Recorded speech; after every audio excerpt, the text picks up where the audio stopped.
সম্মানিত সবার সভাপতি এবং সদন। যাই হোক যদি তোমরা কও গহুর ভাইয়ের ক্ষেতের অনিষ্ট করছাও গা, আমি অনিষ্ট করি না, আমার ছেলেটা জোর জবস্তি কুকাম করছে, হেজনে মা কই ক্ষেত ভাঙে গেছে। কি মাঝখান থেকে তোমার মধ্যে দিবানি আনিছা? আমরা না খেলা করবার আছে নাকি? তাহলে শুরু থেকে গুলা কও। আমি ছাগল নাইরা দিবার গেছিলাম, হে সময় ছেলেটা আমার বগুলা আইলো। পরা আয় আমার খারাপ কাম করবার কয়। কি খারাপ কাম খুলে কও? আমার কাপড় খুলবার কয়। এই মিছা কথা কইছ, তোর কোন কাপড় খুলবার কইছি? এই চাল দাও, এক থাপ্পড় দেব না আলামু। তোর না কথা কইছ আমি। বদমেশ তোর টাইমে মন থাকে না। এনা টমেটোর কথা কও।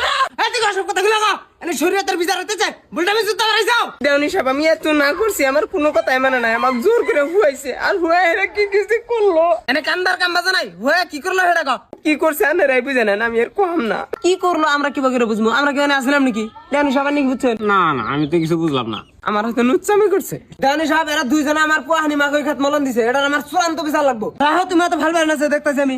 সালমান আলে সাথে যাও বিস্কুট কো। যাই হোক গেদির জবানবন্দিতে আমরা সবাই কম বেশি বুঝলাম। গেদি তুমি আনবো আরে বেজালে গেদি যে কথাটি কয়ে গেল সব কথা কি হাসা? দেওনি সব হাসা, নানেরা যা করেন আমি তার মধ্যে রাজি। যাই হোক দুইজনেরই স্টেটমেন্টে যা বুঝা গেল এক হাতে তালি বাজানা। দোষ দুইজনের। কাজ গতিকে সামাজিক রীতিনীতি হিসাবে বিয়া বাড়াই দিলি এলো না সভাপতি সব ঠিক আছে। আমাকে বিয়ে বাড়ি দিলি হলো। যাই হোক মেলা রাত হয়ে গেল, দেরি না করে আমরা উঠাউড়ি করি। খালি নিয়ে যাও।